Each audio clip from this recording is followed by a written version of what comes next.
ang mabuting balita ng Panginoon. Pinupuri ka namin, Panginoong Jesucristo. Purihin palakpakan ng mabuting balita.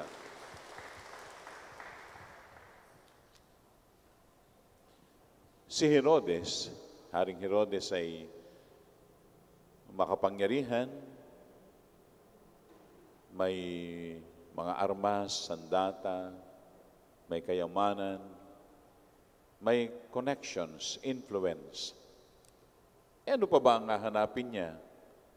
Ano at siya ay nababahala tungkol sa kanyang mga naririnig sa mga ginagawa ni Jesus?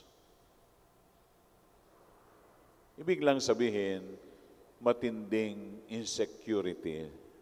Insecurities.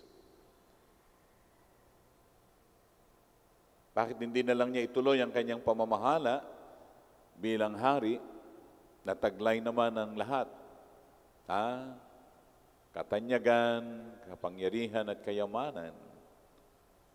Bakit sa mga ginagawa ni Jesus siya matutuon ng pansin at pagtutuunan niya ng pansin? Magandang paalala ito, mga kapatid, sa ating lahat. Kung ano yung talagang bigay sa atin ng Panginoon, iyon ang ating pakaingatan. At yun ang ating gamitin, lakas natin, ng pangangatawan natin.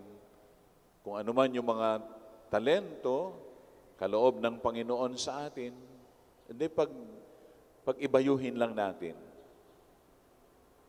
Bakit kinakailangan tayo ay mag-ala, Herodes? Sa maraming pagkakataon sa buhay natin, puno ng insecurities ay hindi mapanatag. At mas tinitingnan yung iba.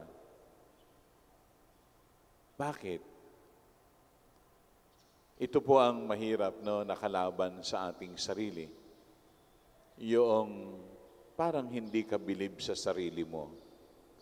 Gayong dapat na bumilib sa iyo ang marami. Pero ikaw mismo sa sarili, hindi ka bilib sa iyong ginagawa. Hindi ka bilib sa iyong ipinamamalas. Hindi ka bilib kung pagdating sa pagmamahal at paglilingkod, hindi ka pa rin masiyahan. Di ba may problema? Problema sa sarili. Yung insecurities. At madalas ay tinitingnan natin ang ating kapwa. Hinahanap natin yung, gusto ko, interesado ko sa kanya.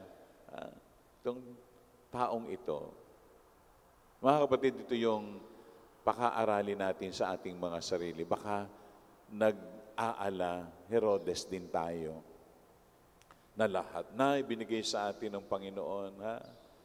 Well-equipped naman tayo. At alam natin ang Panginoon ang kikilos, kung meron mang kulang sa atin, siya ang kikilos. Siya ang magpupuno. Amen? At masyahan tayo. At sa huli, sa pagsapit ng gabi, tumingala ka na lang sa langit at sabihin mo, Panginoon, salamat sa malaking tulong. Salamat sa mga kaloob mo sa akin. Pinag-ubra mo ako. Kung may kulang, ikaw na ang magpuno, ikaw ang bahala. At masaya kang makakatulog sa gabi. Amen? Amen. May mga hindi makatulog sa gabi. Bakit? Iniisip yung iba. Parang sa tingin na, ba't siya nag-excel? Wow. Ngayong meron ka naman sa tingin ng Diyos, ikaw naman ay nag-excel. Amen?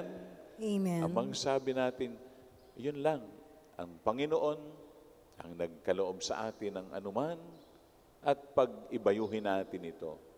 Gamitin natin sa ating buhay paglilingkod, pagmamalasakit sa ating kapwa.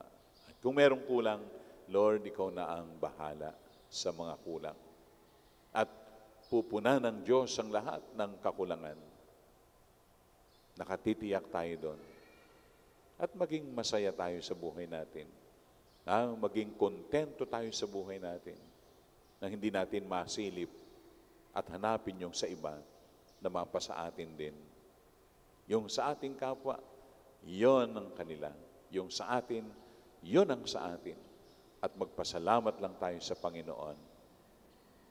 Amen.